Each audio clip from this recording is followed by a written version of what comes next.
You know, with all these heat waves we've been having lately all over the world, I found myself thinking about something this morning that I never really thought much about before.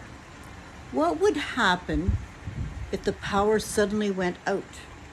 Not just for a few hours, but for several days. I'm not talking about living in fear. I don't want to spend my life worrying about things that may never happen. But I do think there's a difference between worrying and being prepared. As I've gotten older, I've noticed I think differently about things like this. When I was younger, I probably would have thought, well, the lights are out, we'll manage. Now I realize it isn't quite that simple. During a heat wave, the air conditioner would stop. The house would slowly get hotter and hotter. As we get older, our bodies don't handle the heat the same way they once did.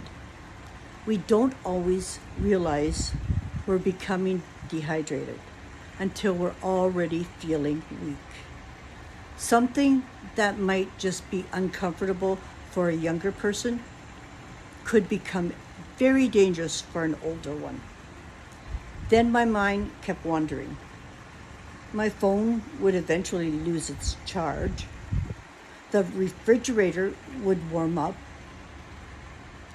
The freezer would slowly thaw. The stores might not be able to even process your debit cards. Even getting information about what was happening could become difficult.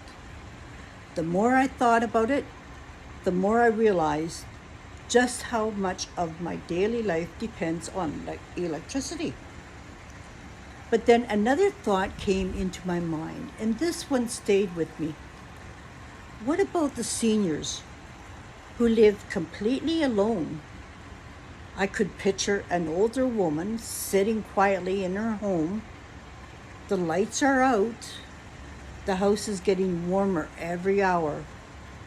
Her phone battery is almost gone.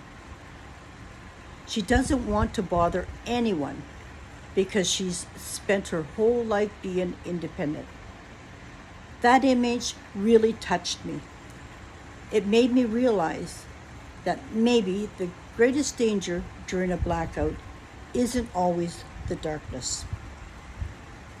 Sometimes it's the silence, and sometimes it's wondering if anyone even knows you're there.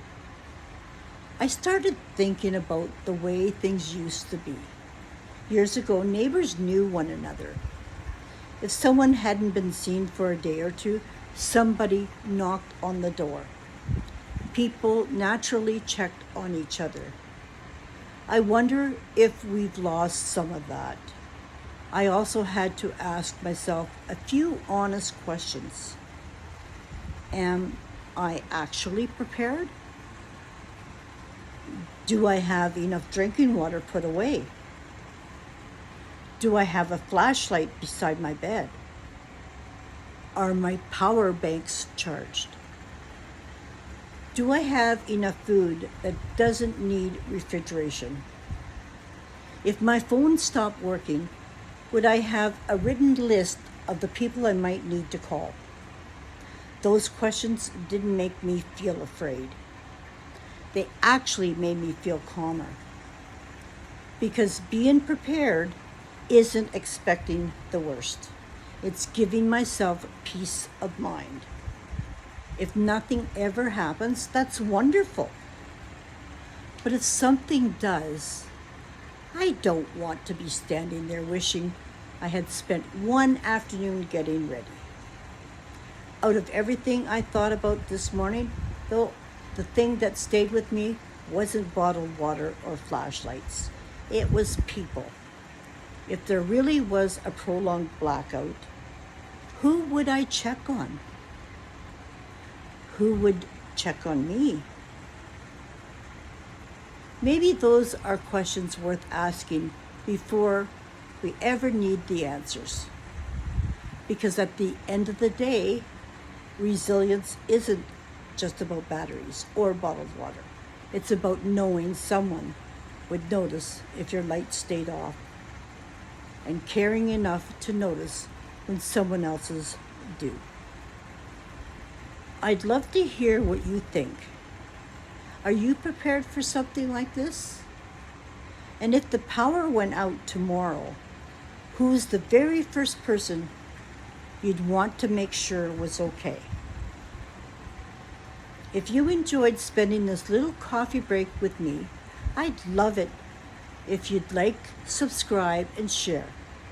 You never know who might need to hear a conversation like this today. Until next time, take care of yourself and maybe check on a neighbor.